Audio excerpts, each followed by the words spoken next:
দু ভাই বাপের জায়গা ভাগ করছে, বলছে ভাই তুই 1 ফুট ছাড়, আমি 1 ফুট ছাড়, কাজ করার মতো রাখ। ওইসব জানি না ভাই, 3 ফুট ছেড়ে ঘর কর। ঠিক বললাম না ভুল বললাম? 1 ইঞ্চি জায়গা ছাড়ছ না, আর তুমি বলছো তাহাজ্জুদ পড়ে জান্নাতে যাবে, কেলানি খাবি কবরে। তোদের চোখের সামনে তোর বাপ দাদুর আগে জান্নাতে যাবে। শুনেলেন? তারা নামাজটা পড়েছে, হয়তো সূরাটা ভুল ছিল, কিন্তু দিলটা পরিষ্কার ছিল। 3 ভাই একটা দস্তরখানে একটা প্লেটে খেয়েছে। ভাইয়ের আঙুল কেটে গেলে ভাইয়ের চোখ দিয়ে পানি পড়েছে। ঠিক বললাম না? হ্যাঁ। আমার দাদুকে যদি বলতাম, দাদু তোমার বাপ কেমন ছিল গো, বলে আর একটা কথা বলবি না, লাঠি করে বেরোবো। এত মহব্বত করতেন নিজেদের মধ্যে, ভাইদের মধ্যে মহব্বত। শুনেলেন? এখন নামাজ পড়ে, 2 ভাইয়ের বিয়ে হলো, 1 সপ্তাহ যেতে না যেতে বলে তোর মুখ দেখবো না, মধ্যখানে দেয়াল মার। এটা গোটা পশ্চিম বাংলার হাল, শুধু মুর্শিদাবাদের নয়, গোটা পশ্চিম বাংলার। আপনি দেখলেন এই মোবাইলের দ্বারা আমরা মৌলবীরা শত চেষ্টা করে, জলসা একটা নয়, প্রত্যেক পাড়ায় পাড়ায় একটা করে জলসা করুন গোটা দেশে। আমি বলছি পাপাচারী রুকা যাবে না।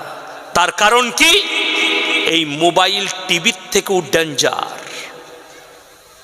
আমি আজকেই দেখছিলাম আপনাদের কোনো দমকলের ঘটনা, কোন গ্রামের জানি না, কি বুঝলেন, ফোনেতে প্রেম করেছে না, তার সঙ্গে 2 বছর সম্পর্ক রেখেছে, তার ঘরের দরজায় গিয়ে ধর্ণা দিয়েছে, আমাকে বিয়ে দিতে হবে। কথাটা বুঝতে পারেননি? জামাই আছে, বেটা বড় আছে, মেয়ে আছে, লাতি আছে। ছেলেটার বয়স বলছে 19 বছর। পরকীয়ায় জড়িয়ে গেল। আর পরকীয়ায় জড়ানোর কারণ হচ্ছে এই মোবাইল।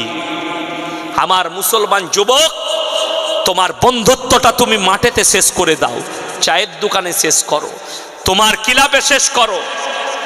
বন্ধুত্ব যদি তোমার ঘর পর্যন্ত চলে যায়, জেনে রেখে দিবে তোমার বিবি পরকীয়ায় জড়াবে। ইয়াসিন জলসা করতে এসছে, যদি তুমি তোমার বাড়িতে নিয়ে যাও, দিয়ে তোমার বউয়ের সঙ্গে আমাকে মুলাকাত করাবার, হুজুর বসে গল্প করুন, ইসলাম স্বীকৃতি দেয় না, হারাম। যে মৌলবি বলবে তোমার বউকে ডেকে দাও গল্প করব, তাকে জুতো মেরে বাড়ি থেকে বার করুন। ইসলামে একটা ভালো জায়গা দিয়েছে, নারী এবং পুরুষ, পর নারী আর পর পুরুষ এক কাছে দেখা করতে পাবে না, কখনোই নয়। আমার যদি নিজের বোন হতো আলাদা ব্যাপার। তুমি বলছো বুবুর সাথে দেখা, তোর বউ আমার কি করে বুবু হলো বে? আমি নিজের বোনদিকে দেখার সময় নাই, আমার তোর বউকে আমি বুবু করব? কষ্টটা ওই জায়গায়। আমাকে বললেন ইয়াসিন ভাই ভাবির সাথে গল্প করো, আমি একটু আসছি জলঙ্গি থেকে তোমার লেগে নাস্তা নিয়ে। তো আমি 4 দিন যদি তোর বউয়ের সাথে গল্প করতে, 5 দিনে তো তোর বউকে নিয়ে এমনি পালাবো। যদি বলেন আপনারা হুজুর মানুষ, কোরআন শোনো, ওয়ালাকাদ হাম্মাত বি ওয়া হাম্মা বিহা লাউলা আররা বুরহান রাব্বি, সূরা ইউসুফ। কিছুক্ষণের জন্য যখন নিজেকে বেবস্ত্র করে নিল, কিছুক্ষণের জন্য ইউসুফ নবী বেহকে গিয়েছিলেন।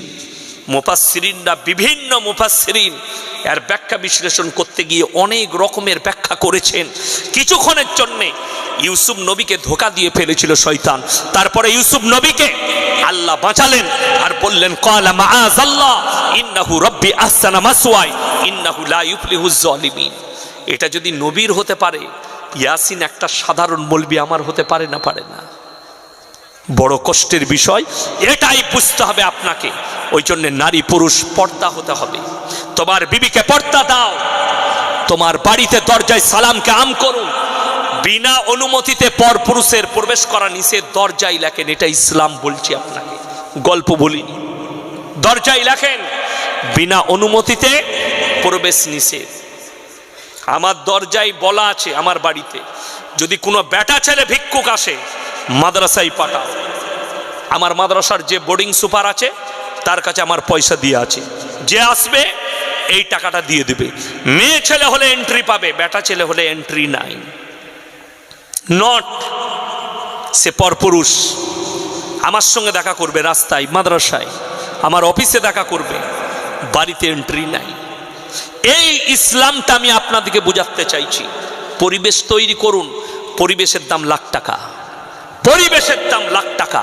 আজকে পরিবেশ না থাকার কারণে আপনার মুর্শিদাবাদে হাজারো পরকীয়ায় জড়িত হচ্ছে। শুনেলেন, আমার কাছে একটা ফোন এসছিল কাল, কোন জেলার বলবো না, একজন এসছে, এসে ইমাম সাহেবকে ধরেছে। ইমাম সাহেবকে বলেছে, শুনেলেন, মেয়েটা ভিক্ষুক, মেয়েটা কি করে, ভিক্ষা করে, সাথে একটা বাচ্চা আছে। তো গ্রামে ভিক্ষা করছে, একজন বেচারা তার বেটার বউ মারা গেছে।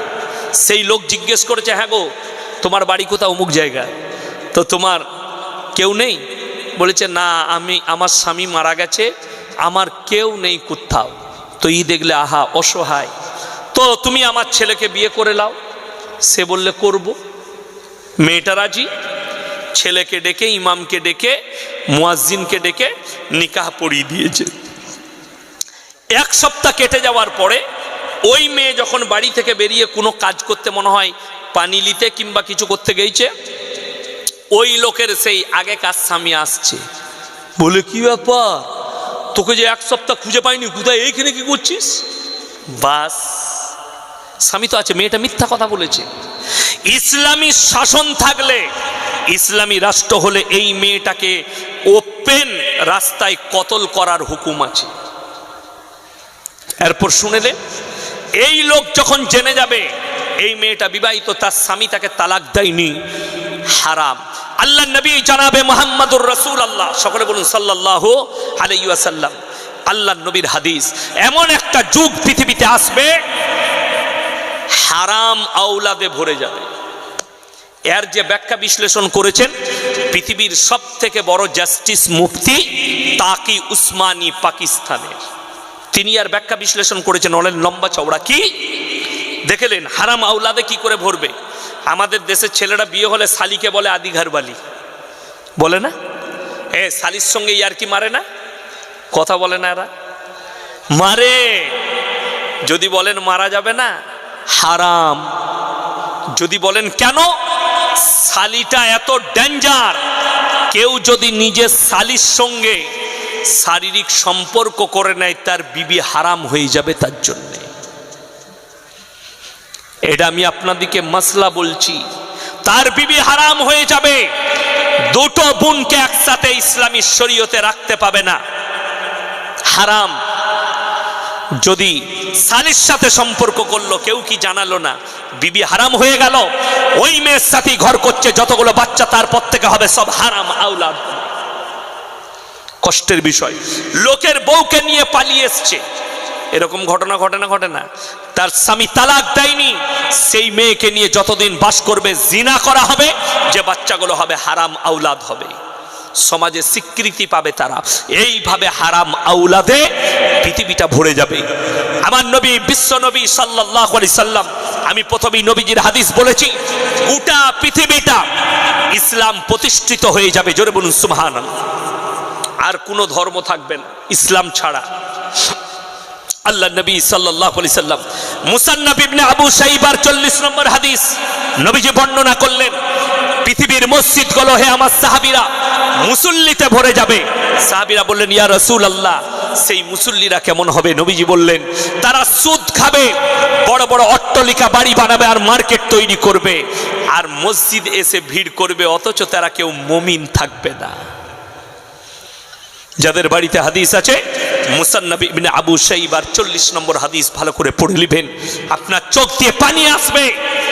মুসলমান ভাই, আমি অনুরোধ করে যাব, সবাই কেউ নামাজ ছাড়বেন না, আর মুমিন হবেন। জোরে বলুন ইনশাআল্লাহ। দিন শিক্ষার রাস্তা যদি বলেন বলে দেন, অতটা দিন কি করে শিখবেন, কোথায় শিখবেন? 1 নম্বর, বড় আলেমদের পাশে আপনার জানা মতো আলেমের কাছে উঠা বসা করে। 2 নম্বর, বড় আলেমের লেখা বই পড়ে হোক, কিংবা আপনার ঘরের কাছে কোনো মাদ্রাসায় উঠা বসা করে হোক, আপনাকে দিন শিক্ষা করতে হবে। আমার ভাই, আমি মাদ্রাসা করি, আজকে আমার কামাই হয়েছে, আমি কোচবিহারের কাছাকাছি ছিলাম, ওই জন্য আমার কামাই হয়ে গেছে। যেহেতু আমি মাদ্রাসায় ছুটি পাই মাসে 4টা, আজকে একটা ছুটি কাটিয়েছি, আর এই দিকেই ঢুকেছি। এখন আমাকে গিয়ে ক্লাস ধরতে হবে কালকে, তাই আপনারা আমার জন্য দোয়া রাখবেন, আমি আপনাদের জন্য দোয়া রাখি। আমার অন্তর থেকে দোয়া, এবং লাস্টে বলি, দোয়া করার আগে, এই আলামিন বিশ্বাস ভাই পূর্ববনা গ্রামের বাসিন্দা ছিলেন, মধুবনা বনের গ্রামের বাসিন্দা ছিলেন। ভাইজান ইন্তেকাল করেছেন। সকলে দোয়া করবেন আল্লাহ তাআলা তিনাকে জান্নাতবাসী করুক, বলুন আমিন। তিনার কবরের দিকে আল্লাহ জান্নাতুল ফিরদৌস দান করুক। তিনার পরিবারে যিনারা আছেন আল্লাহ তাদের সকলকে সবরে জমিল দান করুক, বলুন আমিন। লাস্টে একটা অনুরোধ করব, আগামীতে আমাকে দাওয়াত করেন আর না করেন, জলসা দিলে অবশ্যই মেলা বসাবেন না।